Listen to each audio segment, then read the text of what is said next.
بسم اللہ الرحمن الرحیم۔ السلام علیکم۔ میں آفس جاتا، روز ایک ٹیکسی میرے سامنے رکتی، میں خوشی خوشی اس ٹیکسی میں بیٹھ جاتا کیونکہ ڈرائیور ایک لڑکی تھی۔ لیکن ایک بات عجیب تھی، سب مجھے عجیب عجیب نظروں سے دیکھا کرتے۔ وہ لڑکی بہت خوبصورت تھی۔ جب ایک دن اس نے مجھے شادی کی پیشکش کی اور بولی کہ ساری زندگی خدمت کرے گی، میں مان گیا، کیونکہ کم تنخواہ کی وجہ سے کوئی بدصورت لڑکی بھی نہیں مل رہی تھی۔ ابھی نکاح میں کچھ گھنٹے باقی تھے اور میں اسے ٹیکسی کا انتظار کر رہا تھا، جب ایک بوڑھا فقیر پاس آ کر کچھ ایسا بولا کہ میری جان نکلنے لگی۔ میں جلدی سے گھر پر بھاگ گیا، لیکن یہ دیکھ کر سارا آسمان پر ٹوٹ گیا کہ بیڈ پر وہی لڑکی دلہن۔ میرا نام زاہد ہے، میرا تعلق کراچی سے ہے۔ میرے والد ایک ٹیکسی ڈرائیور تھے۔ میں نے میٹرک کے بعد ایک فرم میں جاب شروع کر دی، لیکن اچانک ہی میرے والد کی طبیعت خراب رہنے لگی۔ انہیں اپنی گاڑی سے بہت محبت تھی اور وہ اسے دیکھ دیکھ کر اور اداس ہو جاتے۔ میں نے ان کی خوشی کے لیے فرم کی جاب کو خیر بات کہہ دی اور ٹیکسی چلانے لگا۔ صبح ہی ناشتہ کر کے میں نکل جاتا اور سارا دن سڑکوں پر سواریوں کا انتظار کرتے گزر جاتا۔ کچھ مسافر بہت اچھے ہوتے اور کچھ منزل پر پہنچنے پہ عجیب ہی ہو جاتے۔ کرایہ دینے کے معاملے میں اتنے کنجوس ہوتے کہ کئی بار میرا جھگڑا ان سے ہو جاتا۔ لیکن ابا کی بات یاد تھی کہ سواریوں کے ساتھ خوش اخلاقی سے پیش آنا ہے۔ میں گھر آتا، سارا دن کا تھکا ماندہ گھر آ کے گھر سے بھی کام میرے ہی ذمہ تھے۔ ابا تو اب ہل بھی نہیں سکتے تھے، پانی بھی نہیں پی سکتے تھے۔ اماں سارا دن سلائی کڑھائی میں جتی رہتی۔ سلمیٰ کی شادی کے لیے بہت پریشان تھیں اور اس کے جہیز کے لیے فکر مند رہتی۔ گھر آیا تو پتہ چلا کہ 2 ماہ کا بل نہ دینے کی وجہ سے باپٹا والے میٹر لے گئے ہیں۔ رات ہو چکی تھی، اس وقت باپٹا کا دفتر بھی بند تھا۔ میں نے صبح پہلے ٹائم ہی یہ کام نمٹانے کا سوچ لیا۔ صبح اپنے دوست احمد کی طرف گیا، اسے کچھ پیسے ادھار مانگے۔ وہ بھی بہت پریشان تھا، اس کے بھی حالات ٹھیک نہیں تھے۔ 1-2 جگہ اور پتہ کیا، لیکن مایوسی ہوئی۔ میں گھر واپس نہیں گیا۔ واپس جاتا تو اماں ضرور یہی سوال پوچھتی۔ بہرحال میں لاری اڈا آ گیا۔ موسم بھی شدید خراب تھا، بادل گرج رہے تھے۔ ظہر کے وقت ہی لگ رہا تھا جیسے مغرب ہو گئی ہو۔ میں کھڑا سوچ ہی رہا تھا، ایسے میں سواری ملنا مشکل ہی ہے۔ میں کچھ دیر ادھر ادھر دیکھتا رہا، آخرکار گاڑی میں بیٹھ گیا، سگریٹ لگائی اور لمبے لمبے کش لینے لگا۔ سر سیٹ کی پشت سے لگایا، اپنے حالات سوچنے لگا۔ ابھی سوچ ہی رہا تھا کہ کسی نے گاڑی کے شیشے میں دستک دی۔ یہ کوئی ادھیڑ عمر کا شخص تھا جو مجھے گاڑی کا شیشہ نیچے کرنے کا کہہ رہا تھا۔ باہر بارش تیز ہو رہی تھی۔ میں نے جلدی سے گاڑی کا دروازہ کھول دیا۔ وہ جلدی سے گاڑی میں بیٹھ گیا اور مجھے اپنی منزل کا بتایا کہ کہاں پہنچنا ہے۔ میں تھوڑا پریشان ہو گیا کیونکہ جس علاقے کا اس نے بتایا وہ کافی دور تھا اور وہاں کے حالات بھی ٹھیک نہیں رہتے تھے۔ چھینا جھپٹی بہت تھی، اوپر سے موسم بھی بہت خراب تھا۔ لیکن کہتے ہیں نا کہ کچھ نہ ہونے سے بہتر ہوتا ہے کچھ ہو جائے۔ گھر خالی جانے سے بہتر تھا کہ میں اس کی پیشکش قبول کر لیتا۔ وہ مناسب پیسے دینے پر راضی بھی ہو گیا تھا۔ کچھ دیر بعد ہم اپنی منزل کی طرف گامزن تھے۔ میں اس سے باتیں کرنے لگا۔ باتوں باتوں میں پتہ چلا کہ وہ ایک پراپرٹی ڈیلر ہے۔ اچانک سے بارش بہت تیز ہو گئی۔ میں نے گاڑی آہستہ کر لی، لیکن کراچی میں تھوڑی بارش بھی بہت ہوتی ہے کیونکہ نکاسیاب کا نامناسب انتظام تباہی لے آتا ہے۔ بارش رحمت کی بجائے زحمت بن جاتی ہے ہمارے لیے۔ موڑ مڑتے اچانک یہ گاڑی سامنے آ گئی۔ یہ سب اس قدر اچانک تھا کہ میں سنبھل ہی نہیں سکا اور میری گاڑی نے سامنے سے آنے والی گاڑی کو بری طرح نقصان پہنچایا۔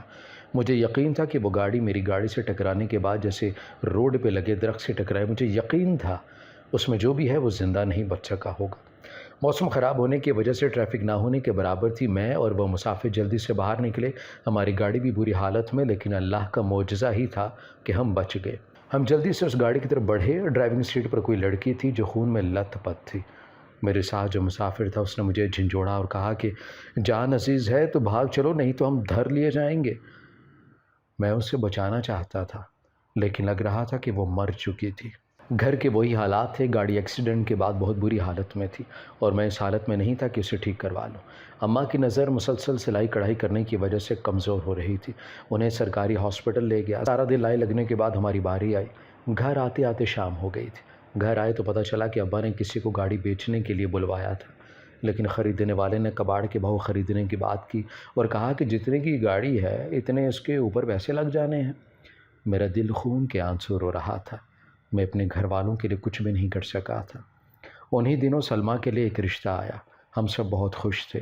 لوگ بہت اچھے تھے اور کوئی ڈیمانڈ بھی نہیں کی۔ میں مطمئن تھا کہ چلو ایک فرض تو پورا ہو سکے گا۔ ان لوگوں نے ڈائریکٹ نکاح کی بات رکھ دی۔ میرے لیے سلمیٰ اتنی بوجھ نہیں تھی کہ اتار پھینکتا۔ میں نے اپنے طور پر پوچھ گچھ کروائی تو پتہ چلا کہ وہ لوگ کچھ دن پہلے اس مکان میں شفٹ ہوئے تھے اور جسے وہ اپنا مکان کہہ رہے تھے وہ بھی کرائے کا تھا۔ لڑکے کی دودھ دہی کی دکان تھی، کہیں ملازم بھی نہیں تھا۔ ان کے جھوٹ پہ مجھے غصہ آتا، جو تھا وہی بتا دیتے تو ہم بھی رشتہ کر ہی لیتے۔ جھوٹ کا مطلب تھا کہ کچھ اور بھی ہے جو ہم سے مخفی رکھا گیا ہے۔ احمد سے ملنے اس کی دکان پر گیا، اسے سب بتایا، وہ بھی پریشان ہوا اور مشورہ دیا کہ جلد بازی نہ کرے۔ ساتھ ساتھ میں نوکری کی تلاش میں پھر رہا تھا، لیکن میٹرک کے ساتھ کوئی چپڑاسی رکھنے کو بھی تیار نہیں تھا۔ سارا دن خوار ہونے کے بعد گھر آیا تو پتہ چلا کہ پکانے کے لیے کچھ بھی نہیں تھا۔ احمد کی طرف گیا، کچھ سامان اس کی دکان سے لیا اور گھر دیا اور چھت پر آ گیا۔ چارپائی پر لیٹتے ہی میری آنکھ لگ گئی۔ تھوڑی دیر بعد ایک بہت ہی عجیب سے خواب سے میری آنکھ کھلی۔ میں بہت ہی مہنگی گاڑی میں سفر کر رہا اور گاڑی کو کوئی چلا ہی نہیں رہا، وہ خود بخود چل رہی ہے۔ بہت عجیب سا خواب تھا۔ خوف کے مارے میرے پسینے آ رہے تھے۔ جب سلمہ کی آواز سے میری آنکھ کھلی، وہ کھانے کے لیے بلانے آئی تھی، لیکن میں نے منع کر دیا۔ میری بھوک اڑ چکی تھی۔ عجیب ہی وحشت آ رہی تھی۔ مجھے چھت پہ خوف محسوس ہونے لگا، حالانکہ میں شروع سے یہیں رہ رہا تھا، لیکن ایسا کبھی نہیں ہوا تھا۔ سلمہ کے رشتے والے پھر سے آن دھمکے تھے اور بضد تھے کہ نکاح کی تاریخ دے۔ اماں ٹال مٹول سے کام لے رہی تھی۔ میں نے بیچ میں بولنا مناسب سمجھا اور جو سچ تھا انہیں کہہ دیا۔ لڑکے کی والدہ کا رنگ اڑ گیا، وضاحتیں دینے لگی۔ اماں نے مجھے چپ کروا دی، نہیں تو میں اچھی خاصی سناتا۔ ابا نے کچھ وقت مانگ لیا اور بات آئی گئی ہوگی۔ مجھے ایک فرم میں گن مین کی نوکری مل گئی، ڈیوٹی رات کی تھی۔ میں اب دن میں احمد کے ساتھ اس کی دکان پر بیٹھتا اور رات کو چوکیداری کرتا۔ احمد مجھے جیب خرچ دے دیا کرتا، اکثر میری مدد بھی کرتا رہتا۔ اس رات میں ڈیوٹی کر کے گھر جانے کے لیے نکل رہا تھا کہ ایک گاڑی میرے سامنے رکی، جس میں ایک خوبصورت لڑکی ڈرائیونگ کر رہی تھی۔ میں نے گاڑی کے شیشے پر جھکتے ہوئے اندر سے جھانکا۔ لڑکی نے مجھے پوچھا کہ لفٹ چاہیے؟ میں نے سر ہاں میں ہلا دیا۔ اس نے بیٹھنے کا اشارہ کیا اور میں اندر بیٹھ گیا۔ گاڑی میں اس کے قیمتی پرفیوم کی خوشبو پھیلی ہوئی تھی اور گاڑی اپنے مالک کی امیری کا منہ بولتا ثبوت تھی۔ میں نے اچانک نظر اٹھا کر سامنے دیکھا، وہ بیک ویو مرر سے مجھے ہی دیکھ رہی تھی۔ مجھے کچھ عجیب سا لگا۔ میں نے خفت مٹانے کو کہا، محترمہ آپ کو زحمت دینے پر معذرت چاہتا ہوں۔ وہ مسکرائی اور میں نے دیکھا اس کے مسکرانے سے چاروں طرف روشنی پھیل گئی ہو جیسے۔ گھر پہنچ کر بھی میں زندگی کے سفر کو نہیں بولا۔ مجھے لگ رہا تھا کہ میں کہیں نہ کہیں اسی سفر میں ہوں۔ انہی دنوں ابا کی طبیعت خراب ہوگی۔ میں ہاسپٹل لے گیا، ڈاکٹر نے بتایا کہ دل کا بائی پاس کرنا پڑے گا۔ میرے پیروں تلے سے زمین نکل گئی۔ یہ سب کیسے ہوگا؟ مجھے سمجھ نہیں آ رہی تھی۔ اماں کو اور سلمہ کو ابا کے پاس چھوڑ گیا، گھر آیا، ابا کی گاڑی جتنے میں بکی بیچ دی، گھر گروی رکھوا دیا۔ سلمہ کے لیے اماں نے سونے کے جھمکے بنا رکھے تھے، پائی پائی جوڑ کے وہ بھی بیچ دیے۔ ہاسپٹل پہنچا تو اماں اور سلمہ ابا سے لپٹ کر رو رہے تھے۔ میں نے کہا کہ مت رو، دیکھو میں آ گیا ہوں، ابا کو کچھ نہیں ہوگا، لیکن مجھے دیر ہو چکی تھی۔ ابا ہم سب کو چھوڑ کر اس دنیا سے چلے گئے تھے۔ گھر میں ابا کی تعزیت کے لیے لوگ آ جا رہے تھے۔ ان میں وہ لوگ بھی شامل تھے جنہوں نے ابا کی زندگی میں ان سے کبھی حال بھی نہیں پوچھا تھا۔ لوگوں کے ایسے منافق چہرے مجھے اور اذیت دیتے۔ میں گھر سے نکل جاتا اور رات گئے لوٹا کرتا۔ اس رات بھی سڑک کنارے کھڑا تھا جب وہی گاڑی رکی میرے سامنے۔ مجھے بیٹھنے کا کہا، میں چپ چاپ اندر بیٹھ گیا۔ اماں اب جلد سے جلد سلمہ کے فرد سے سبکدوش ہونا چاہتی تھی اور میں وہاں شادی کے حق میں نہیں تھا۔ اماں نے ان لوگوں کو بلوا لیا اور خود ہی ساری بات کر لی۔ میں منع کرتا رہا، لیکن انہیں لگ رہا تھا کہ گھر کرائے کا ہے یا دودھ دہی کی دکان ہونے کی وجہ سے رشتہ ختم نہیں کر سکتے۔ لڑکے میں تو کوئی برائی نہیں ہے نا۔ میں ان سے الجھنا نہیں چاہتا تھا، اسی لیے خاموش رہا۔ سادگی سے انہیں بلوا کر نکاح کر کے سلمہ کو رخصت کر دیا۔ میں خود بہت شرمندہ تھا، میں نے کبھی نہیں سوچا تھا کہ سب اس طرح ہوگا۔ احمد کے پاس چلا گیا، وہ مجھ سے بھی زیادہ پریشان تھا۔ میں نے اسے کچھ بتانا مناسب نہیں سمجھا۔ اس کی پریشانی کی وجہ مجھے سمجھ نہیں آ سکی۔ گھر آیا تو گاؤں سے پھپھو آئی ہوئی تھی۔ اماں نے مجھے آتے دیکھا تو کہا کہ بازار سے کچھ کھانے کے لیے لے آؤ، لیکن پھپھو نے منع کر دی اور مجھے آواز دے کر پاس بٹھا لیا۔ ان کے مزاج آج بدلے ہوئے تھے۔ نوکری کا پوچھا، میں نے بتا دیا کہ ایک فرم میں چوکیدار ہوں۔ طنزیہ انداز میں میری طرف دیکھا۔ دراصل ابا اپنی زندگی میں میرا رشتہ پھپھو کی بیٹی سے کرنا چاہ رہے تھے اور پھپھو سے بات بھی کی تھی، لیکن اب ان کا ارادہ نہیں لگ رہا تھا۔ کہنے لگی کہ بھائی نہیں رہے تو سب رشتے ہی ختم۔ ان کی بیٹی کے لیے ایک لیکچرار کا رشتہ آیا ہے اور وہ منگنی کر رہی ہے بہت جلد۔ اماں کے ہاتھ سے چائے کا کپ گر گیا۔ وہ تو نادیہ کو اپنی بہو بنانے کا سوچ رہی تھی۔ میں نے آگے بڑھ کر اماں کو سہارا دیا، انہیں چارپائی پہ بٹھایا، انہیں سمجھایا،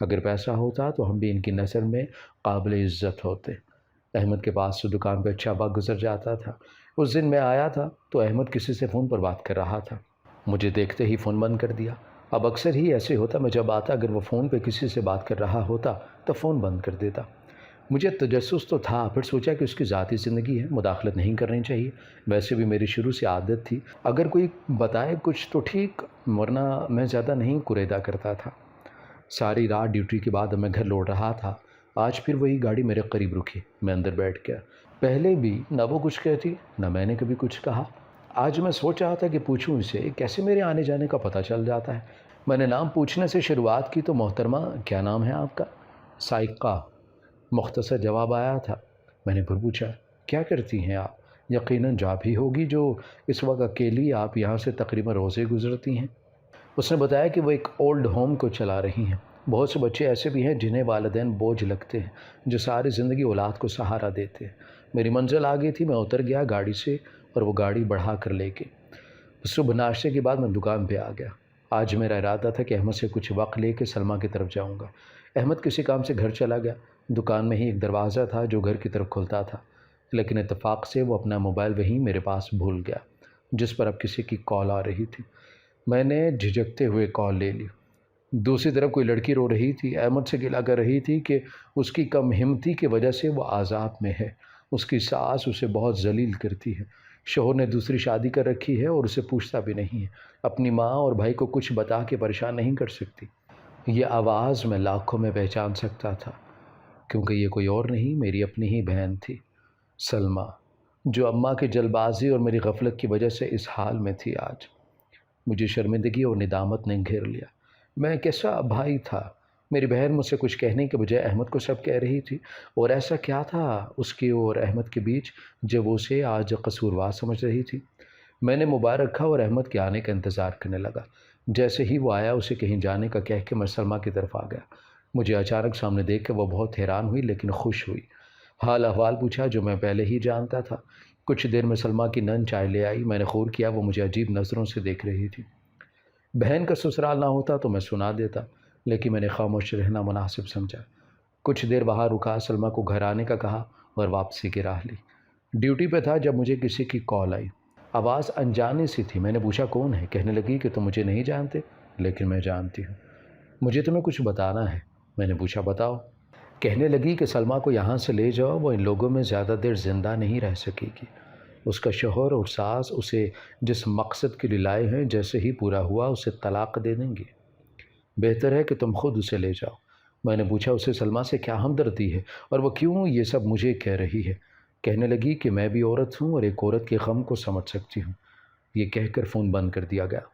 ڈیوٹی سے فارغ ہو کے میں گھر کی طرف جا رہا تھا، پھر سے وہی مخصوص گاڑی رکی اور میں اس کی طرف بڑھنے لگا۔ پاس کھڑے فقیر نے عجیب نظروں سے مجھے دیکھا۔ دوسرا گارڈ جو میری جگہ ڈیوٹی پہ تھا وہ بھی وہیں تھا۔ میں نے دیکھا کہ سب مجھے عجیب نظروں سے دیکھ رہے تھے۔ یہ وہی فقیر تھا جو ریلوے لائن کے پاس پڑا رہتا تھا، کوئی کچھ دے دیتا تو لے لیتا، لیکن میں نے کبھی اسے بھیک مانگتے نہیں دیکھا تھا۔ عجیب سا حلیہ، جیسے مہینوں سے نہ نہایا ہو، بڑے بڑے بال، لمبی داڑھی جو کہیں سے سفید اور زیادہ تر مٹیالی سی تھی۔ ایک دفعہ میرا اسے جھگڑا بھی ہو گیا تھا، تب سے مجھے دیکھ کے منہ پھیر لیتا تھا۔ چاند گرہن کی وجہ سے آج زیادہ اندھیرا تھا۔ چاند گرہن کی تاریخوں میں اس فقیر پہ عجیب وجہ طاری ہو جاتا۔ مجھے آج اس کی آنکھوں سے خوف آ رہا تھا، لیکن میں کچھ غلط تو نہیں کر رہا تھا۔ کسی سے لفٹ لینا برا تو نہیں تھا، ویسے بھی وہ لڑکی میرے لیے قابل عزت تھی۔ فقیر نے نہ جانے کیا پڑھ کر مجھ پر دم کیا۔ میں واپس پلٹ گیا۔ گاڑی کچھ دیر کھڑی رہی پھر گزر گئی۔ میں سوچ رہا تھا کہ وہ کیا سوچ رہی ہوگی کہ کتنے نخرے ہیں اس کے، ایک تو فری میں ڈراپ کرتی ہوں اور یہ نخرے کرتا ہے۔ مجھے فقیر پہ بہت غصہ تھا۔ یہ یہاں کیوں تھا اس وقت؟ نہیں تو میں آج پھر گاڑی میں سکون سے سفر کرتا اور میرا واپسی کا کرایہ بھی بچ جاتا۔ کچھ دنوں بعد مجھے پھر سے کال آئی۔ وہی لڑکی تھی اور بہت پریشان تھی کہ سلمہ کو لے جائیں ورنہ تم اس کی شکل نہیں دیکھ سکو گے۔ میں نے جلدی سے احمد کی بائک لی اور سلمہ کے گھر پہنچ گیا۔ دروازے کو دھکا مارا، کھلتا چلا گیا۔ سامنے کچھ عجیب سے لوگ کھڑے تھے اور سلمہ گھبرائی ہوئی ایک سائڈ پہ کھڑی تھی۔ مجھے دیکھتے ہی اس کی ساس بولی تمہیں تمیز نہیں کسی کے گھر آنے کی؟ سلمہ بھاگ کر میرے گلے لگی اور پھوٹ پھوٹ کے رونے لگی۔ دراصل وہ لوگ لڑکیوں کو سمگل کرتے تھے۔ نکاح کا تو صرف ایک بہانہ ہی تھا۔ وہ لوگ لڑکیوں کو دبئی بھیجا کرتے تھے۔ میں جلدی سے آگے بڑھا اور اپنے اس نام نہاد بہنوئی پر وار کر دی۔ اسے اچھی طرح سے مارا میں نے۔ وہاں موجود دوسرے لوگ بھاگ چکے تھے۔ کچھ دیر میں وہاں پولیس پہنچ گئی۔ پتہ نہیں وہاں موجود کس نے پولیس کو اطلاع دی، اور وہی ہوا۔ پولیس کی تفتیش مجرم کی بجائے ملزم سے شروع ہوئی، اور میری ایک نہ سنی گئی۔ وہ عورت رو رو کر کہہ رہی تھی کہ میں اپنی بہن سے ملنے نہیں بلکہ اس کی بیٹی کے چکر میں وہاں آیا، اور جب مجھے ان لوگوں نے ملنے نہیں دیا تو اس کے بیٹے کو پیٹنا شروع کر دیا۔ پولیس مجھے پکڑ کر تھانے لے گئی اور اصلی مجرم بھاگ چکا تھا۔ وہاں موجود کانسٹیبل مجھے کچھ نرم مزاج انسان لگا۔ اسے میں نے کال کروانے کا کہا۔ اس نے میری بات مان لی۔ احمد کو کال کی۔ سلمہ کا پوچھا۔ شکر تھا کہ وہ گھر پر تھی۔ کچھ دیر میں احمد پولیس اسٹیشن آ گیا کیونکہ رات ہو چکی تھی۔ اس وقت کچھ ممکن نہیں تھا۔ صبح اس نے میرے لیے وکیل کیا اور میری ضمانت کروائی۔ وہ رات مجھ پر بہت بھاری تھی۔ یہ سب برداشت نہیں ہو سکا میری ماں سے، اور وہ چل بسی۔ ایک اور پہاڑ دکھ کا مجھ پر ٹوٹ چکا تھا۔ میں بالکل اکیلا رہ گیا۔ ماں کا آسرا بھی نہیں رہا۔ سلمہ کا غم بھی مجھے کھائے جا رہا تھا۔ سلمہ کی طلاق کا مسئلہ بھی بیچ میں تھا۔ احمد نے میری بہت مدد کی اور یہ مسئلہ بھی حل ہو گیا۔ اب عدت پوری ہوتے ہی میں اس کے فرض سے سرگدوش ہو جاتا۔ ایک دن دکان پہ احمد نے باتوں باتوں میں ذکر کیا کہ وہ سلمہ سے شادی کرنا چاہتا ہے۔ وہ پہلے بھی یہ چاہتا تھا، لیکن اس سے پہلے کہ وہ بات کرتا سلمہ کا رشتہ ہو چکا تھا، اس لیے وہ دوستی کے لیے خاموش رہ گیا۔ مجھے احمد پر فخر تھا۔ وہ ایسا انسان تھا جو اچھے برے وقت میں میرے ساتھ ہی رہا، میرا سہارا بنا۔ مجھے بہت خوشی تھی کہ وہ سب ہونے کے بعد بھی سلمہ کو قبول کر رہا تھا، جو اس بات کا ثبوت تھا کہ وہ واقعاً سلمہ سے سچی محبت کرتا ہے۔ کچھ ماہ بعد میں نے سلمہ کا نکاح احمد سے کر دیا۔ اب گھر تھا اور میری تنہائی، سارا دن دکان پہ گزر جاتا۔ کھانا سلمہ بھیج دیتی، وہیں سے رات کو ڈیوٹی پہ چلا جاتا۔ صبح 6 بجے گھر میں ڈیوٹی پہ جاتا تو روز ہی وہی گاڑی میرے سامنے رکتی۔ میں خوشی خوشی اس گاڑی میں بیٹھ جاتا کیونکہ ڈرائیور وہی لڑکی تھی۔ وہ لڑکی بہت خوبصورت تھی۔ ایک دن اس نے مجھے شادی کی پیشکش کی اور بولی کہ ساری زندگی خدمت کرے گی۔ میں مان گیا کیونکہ کم تنخواہ کی وجہ سے کوئی بدصورت لڑکی بھی نہیں مل رہی تھی۔ ابھی نکاح میں کچھ گھنٹے باقی تھے اور میں اس ٹیکسی کا انتظار کر رہا تھا جب بوڑھا فقیر پاس آ کر کچھ ایسا بولا کہ میری جان نکلنے لگی۔ میں جلدی سے گھر پر بھاگ گیا، لیکن یہ دیکھ کر آسمان ٹوٹ گیا کہ بیڈ پر وہی لڑکی دلہن کے روپ میں سامنے تھی۔ میں آگے بڑھا۔ بیڈ کے کنارے پر بیٹھتے ہی میں نے جیسے ہی ہاتھ گھونگھٹ کی طرف بڑھایا، وہ اڑ کر چھت کے پاس جا پہنچی۔ خوف اور ڈر سے میری آنکھیں پھٹی کی پھٹی رہ گئی۔ میں نے پوچھا کہ کون ہے اور وہ کیا چاہتی ہے؟ میں وہی لڑکی ہوں جسے تم نے شدید طوفانی رات میں ایکسیڈنٹ کے بعد مرنے کے لیے چھوڑ دیا تھا۔ میں ایک کامیاب انسان تھی، بہت خواب تھے میری زندگی کے جو تمہاری وجہ سے ادھورے رہ گئے۔ اس رات اگر تم چاہتے تو مجھے وقت پہ ہاسپٹل پہنچا کر میری جان بچا سکتے تھے، لیکن تم نے فرار ہونے کو ترجیح دی۔ تمہاری وجہ سے میں نے زندگی کھو دی۔ میرے مرنے کے بعد میری ماں پاگل ہو گئی۔ میں واحد سہارا تھی اس کا۔ تمہاری وجہ سے سب کچھ تباہ ہو گیا۔ میں اب تمہیں نہیں چھوڑوں گی۔ تمہیں مار کر میری روح کو سکون ملے گا۔ میں کب سے بدلہ لینے کے لیے تمہارا پیچھا کرتی رہی، روز اسی لیے تمہیں لینے آتی، لیکن پتہ نہیں ایسا کیا تھا کہ تم بچ جاتے رہے۔ آج نہیں بچو گی۔ مجھے لگ رہا تھا کہ آج واقعی میری آخری رات ہے۔ میں نے کمرے سے باہر کی جانب دوڑ لگا دی۔ میں سڑک پر اندھا دھند بھاگ رہا تھا۔ مجھے نہیں پتا تھا کہ کہاں جانا ہے، لیکن میں بھاگ رہا تھا۔ اچانک میری ٹکر اسی فقیر سے ہو گئی۔ مجھے دیکھ کر مسکرانے لگا۔ مجھے اس وقت اس کی مسکراہٹ زہر لگ رہی تھی۔ کہنے لگا کہ اب بتاؤ کب تک بھاگو گے؟ مجھے سمجھ آ گئی کہ وہ سب جانتا ہے۔ اس نے مجھے ساتھ لیا اور مجھ سے کہا کہ اسے اس جگہ لے آؤ جہاں حادثہ ہوا تھا۔ کچھ دیر میں اسے میں وہاں لے گیا۔ فقیر نے آنکھیں بند کی اور منہ میں کچھ پڑھنے لگا۔ تھوڑی دیر میں مجھے لگا کہ جیسے وہی خوشبو ساری طرف پھیل گئی جو اس گاڑی میں تھی۔ فقیر نے بولنا شروع کر دیا۔ میں حیرانی سے سب دیکھ رہا تھا۔ وہی خوبصورت لڑکی اس وقت ایک آتما کی شکل میں میرے سامنے تھی۔ اس کی آنکھوں سے مجھے خوف آ رہا تھا۔ لگ رہا تھا کہ وہ مجھے زندہ نہیں چھوڑے گی۔ فقیر نے پوچھا کہ تم کیوں اس نوجوان کے پیچھے پڑ گئی ہو؟ اس نے سب جان بوجھ کر نہیں کیا، ایک حادثہ تھا۔ یہ فطرتاً برا انسان نہیں ہے۔ اگر برا ہوتا تو تمہاری ماں کو اپنے پاس رکھ کر اس کی خدمت نہ کرتا۔ میں حیرانی سے دیکھ رہا تھا۔ تو کیا وہ پاگل عورت جو کچھ دن پہلے مجھے سڑک کے کنارے ملی تھی، جسے میں گھر لے آیا تھا، وہ اس لڑکی کی ماں تھی؟ تم اسے معاف کر دو اور اس کا پیچھا چھوڑ دو، اپنی دنیا میں لوٹ جاؤ، نہیں تو میرے پاس اور بھی حل ہے، اور تمہاری ماں بھی تمہارے کیے کی سزا پائے گی۔ میں نے دیکھا وہ اب نیچے زمین پر بیٹھ چکی تھی اور دھاڑے مار کر رونے لگی تھی۔ فقیر نے پھر سے کچھ پڑھا۔ میری آنکھوں کے سامنے اندھیرا چھا گیا۔ میری آنکھیں کھلی تو میں احمد کے گھر تھا۔ انہوں نے بتایا کہ کسی نے کال کی تھی، زاہد یہاں بے ہوش ہے، اسے لے جائے۔ 2 سال گزر گئے۔ میری جاب اچھی جگہ ہوگی، اور اب کچھ دنوں بعد میری شادی تھی۔ سلمہ نے میرے لیے لڑکی دیکھ لی تھی۔ زندگی معمول پر آنے لگی تھی، لیکن یہ حادثہ میں آج بھی نہیں بھول سکا۔ میرا قصور نہیں تھا، لیکن میں نے سب برداشت کیا۔ زندگی کبھی کبھی ہم سے بہت امتحان لیتی ہے۔ ہماری ویڈیو اگر آپ کو پسند آئی ہے تو ضرور لائک کیجیے، اپنی رائے دینا چاہیں تو کمنٹس کیجیے، اچھی لگے تو شیئر کیجیے۔